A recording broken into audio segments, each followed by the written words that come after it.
Notre mission se déroule en février 2019. Je me rends au Liban pour venir en aide aux enfants réfugiés syriens qui, depuis 2011, ont fui la guerre. À mon arrivée, je découvre un paysage peu commun. Des milliers de tentes posées dans de vastes champs servent de refuge à des milliers de Syriens qui subissent le froid et l'humidité dans des conditions précaires.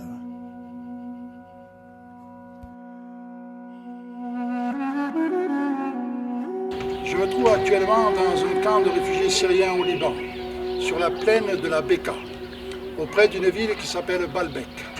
Nous venons avec l'association Pour l'amour du monde aider les enfants syriens à être scolarisés. Pour cela, nous allons acheter du matériel scolaire, ainsi que des habits très chauds, parce que l'hiver sur la plaine de la Beka, il fait très frais. Ce qu'il faut savoir, c'est qu'au Liban, il y a plus de 250 000 enfants syriens qui ne sont pas scolarisés. Et donc, nous sommes ici avec l'association pour les aider à être scolarisés. Et pour cela, nous allons entrer en action.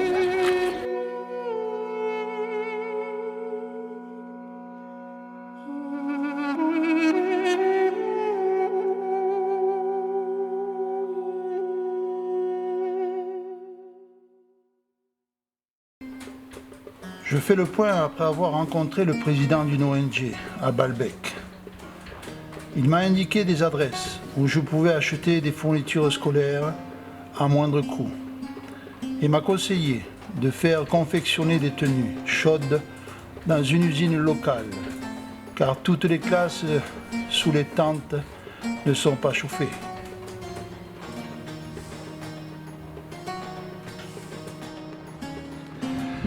La ville de Baalbek se situe sur la plaine de la Beka, à plus de 1250 mètres d'altitude au-dessus de la mer. La population est de 300 000 habitants. Mais le problème, c'est qu'il y a plus de 180 000 réfugiés syriens, presque autant que la population à Baalbek. Beaucoup de Syriens prennent le travail des Libanais, mais surtout les travaux pénibles. Travailler dans les champs, ramasser les fruits, les légumes et travailler dans le bâtiment.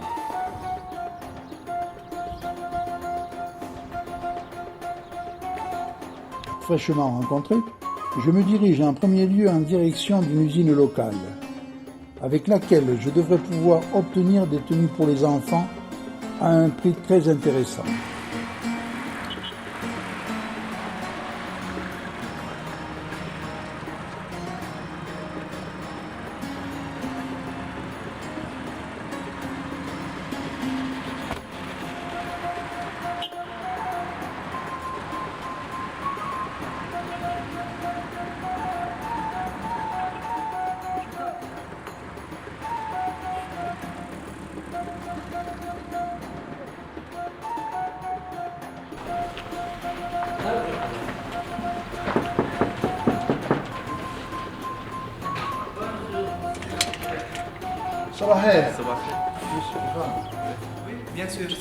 Je m'entretiens avec le responsable de l'usine et lui explique mes besoins. Il s'agit de réaliser un maximum de tenues chaudes pour que les enfants puissent aller à l'école sans subir le froid. Il me présente une sélection de vêtements qui me semble me convenir parfaitement. En effet, la matière est chaude, de bonne qualité, et chaque tenue comprend une veste et un pantalon. Cerise sur le gâteau, un liseré bleu, blanc, rouge orne les tenues, ce qui n'a pas manqué de me surprendre. Vient à présent le moment de la négociation. Le travail n'est pas trop difficile car mon hôte très compréhensif m'accorde rapidement un prix et des délais défiant toute concurrence. J'ai conclu l'affaire. Je laisse ces petites mains fabriquer les tenues. Et maintenant, je me rends dans une papeterie pour acheter du matériel scolaire.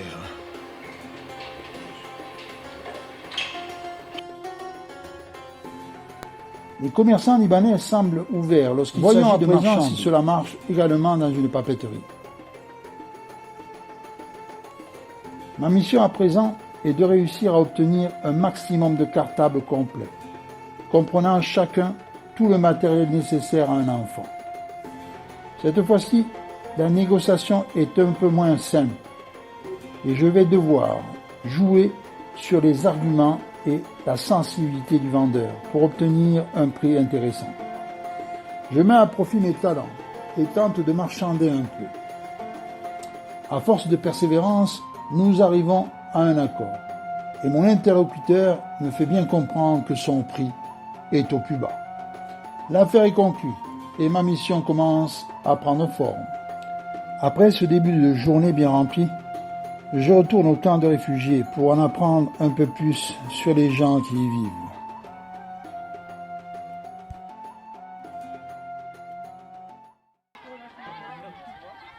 C'est toujours un étonnement de voir que malgré les conditions difficiles, les enfants continuent d'avoir des moments de joie, de jeu, comme si tout le reste n'était qu'un décor qui ne les atteint plus.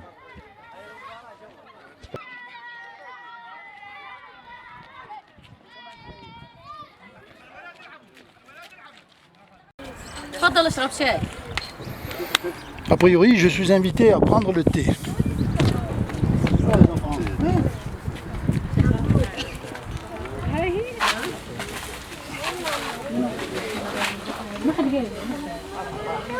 Je vous remercie de votre accueil. Shukran. Ça fait combien d'années que vous êtes réfugié au Liban? 6 ans. Ah, très bien. C'est pas trop long? Toute votre famille est au Liban? D'accord. Ils sont en Syrie, d'accord. Et combien d'enfants avez-vous? Ah, grande famille. Et vos enfants ont subi la guerre? Non. Non. لا من بداية الحرب اجينا له احنا قبل الاوضاع كنا نجي هون نشتغل يد عاملة ايه. Et vos enfants vont-ils à l'école? ما في مدارس. Et ils savent lire, écrire, compter? Non. Non. Faible. Vous comptez un jour revenir en Syrie? بس Bien sûr. اكيد Oui. بس البلد ما نتركه بس انه الاوضاع ما دام هي موجوده الاوضاع هنيك مكركبه. Et pour quelle raison? Parce qu'il y a toujours la guerre ou... ايه في مشاكل. Mais si, il y a beaucoup de problèmes. اذا ما تستقر مظبوط 100% ما. Et vous avez toujours en Syrie une maison? Oui. Elle n'a pas été détruite par la guerre? في منهم دمروا في منهم لا. Alors, au Liban, comment on dit? Santé. صحتين. صحتك. Santé. صح. خير. Santé. صحتين.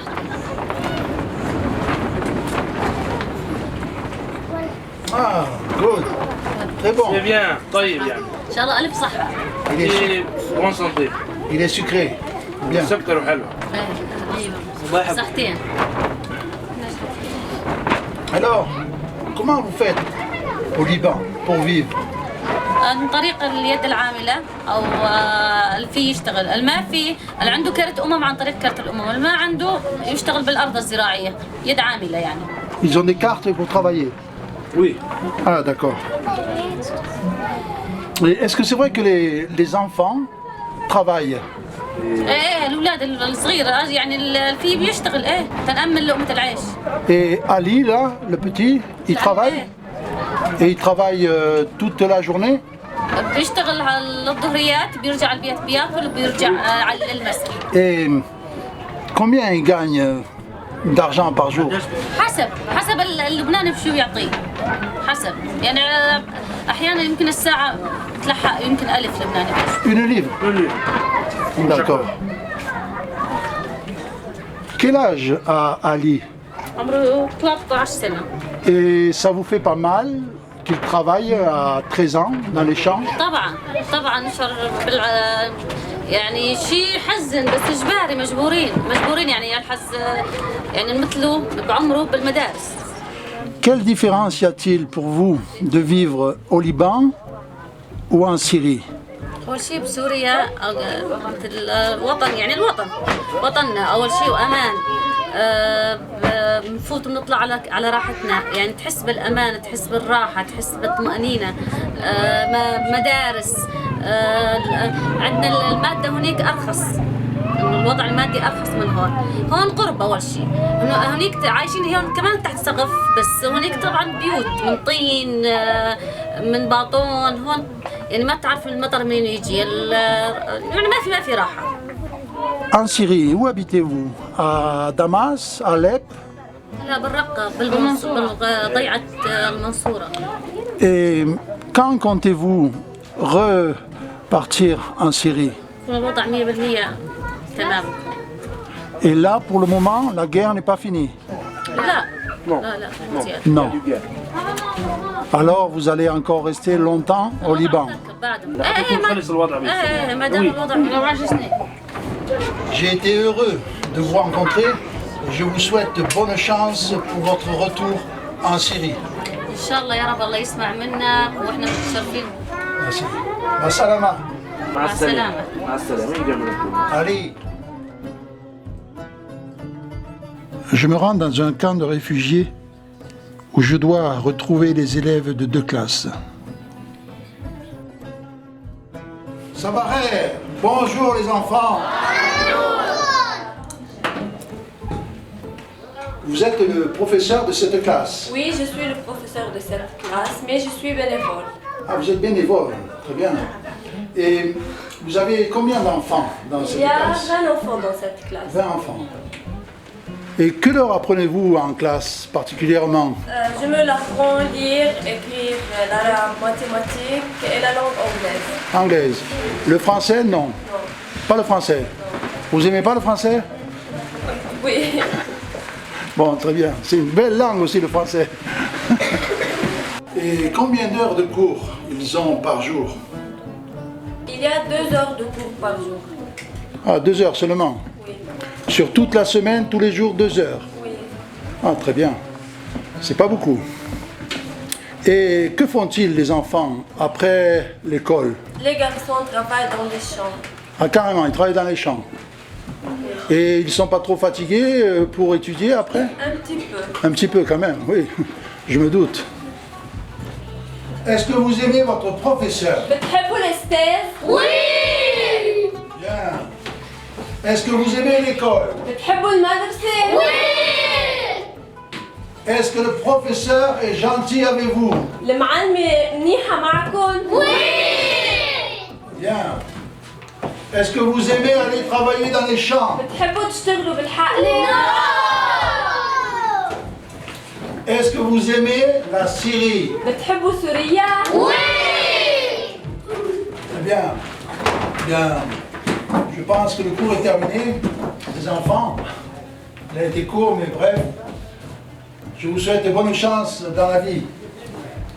Et j'aurais bien aimé avoir un professeur comme vous quand j'étais enfant comme eux. Merci. Je me trouve dans la 2e classe où les élèves sont très concentrés à étudier et je m'en réjouis. J'ai un ami chrétien qui m'a demandé pourquoi j'allais aider des musulmans. Je lui ai répondu que l'amour était au-dessus des religions. Et il m'a dit que j'avais peut-être raison.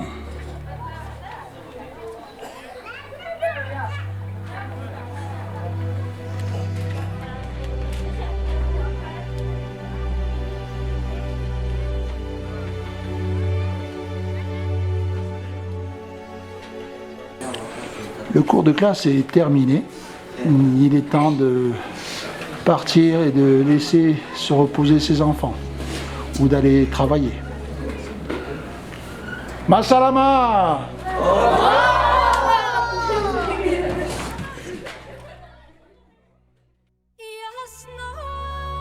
Je repars avec le bonheur d'avoir mené à bien cette mission, mais quand même, avec la sensation de ne pas en avoir fait assez. Mais en gardant espoir que la guerre en Syrie se terminera et que les réfugiés pourront retourner dans leur pays et qu'ils pourront reconstruire une vie meilleure.